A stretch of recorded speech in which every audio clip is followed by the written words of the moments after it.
People often are very quick to pull out their phones while they are doing their Umrah, while they are doing their Hajj, and they begin to take pictures. And the worst of them are the selfies that are taken when a person is doing his Tawaf around the Kaaba. My brothers and sisters in Islam, not only does that play with your intention and your sincerity, but it also can perhaps actually nullify and cancel out your Tawaf. Because the ulama, rahimahumullah, they said that the qibla of Tawaf is to give the Kaaba your left side, right?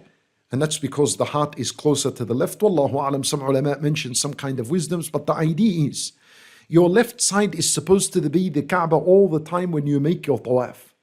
So those who take selfies, they give their back to the Kaaba and they take a picture like this. And according to some opinions of the scholars, this type of Tawaf is nullified. A person will have to repeat the 7 again from the beginning. وَلَا حَوْلَ وَلَا قُوَّةَ إِلَّا بِاللَّهِ. How many people fall in this and they have no clue what they're doing? So this selfie and camera thing not only can jeopardize your Hajj, your Umrah, your Tawaf, but it's going to play a lot with your sincerity and your intention. There's no need for memories. There is no need to, I took a picture for memories. This is what the shaitan says. He convinces you that this picture is for memories. But it's for memories. Why is it then posted? Why is it then put on the status?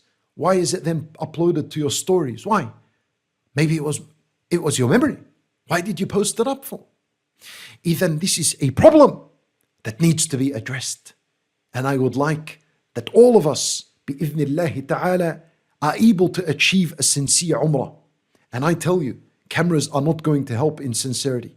And even worse than this are people that record themselves and they say, here it is, I'm recording myself viewing the Kaaba for the very first time.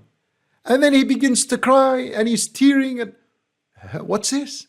Why are you filming yourself tearing for the first time when you saw the Kaaba? This is supposed to be a moment between you and Allah Azza wa Jal, not between you and TikTok and the people that's on it, not between you and Facebook and Instagram and WhatsApp and whatever it is. When Nabi sallallahu alayhi wa sallam, he said, وَرَجُلٌ ذَكَرَ اللَّهَ خَالِيًا فَفَاضَتْ عَيْنَاهُ.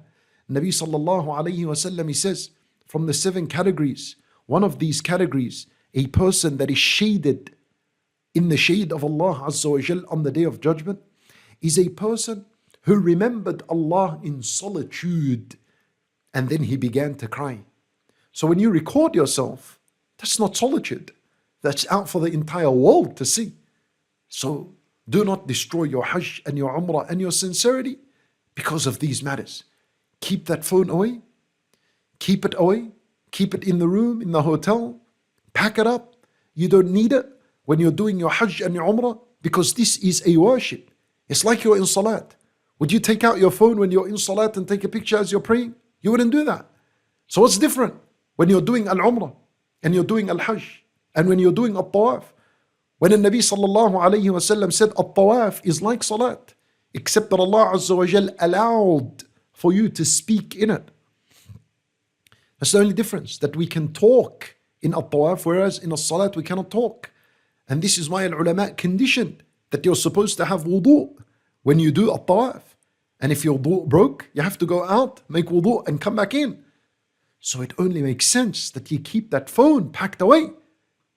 And no pictures, unless you're using it to read a specific dua when you're going around. There's no specific dua for Tawaf, but if you got a list of dua that you want to make as you're doing Tawaf, then there's no problem.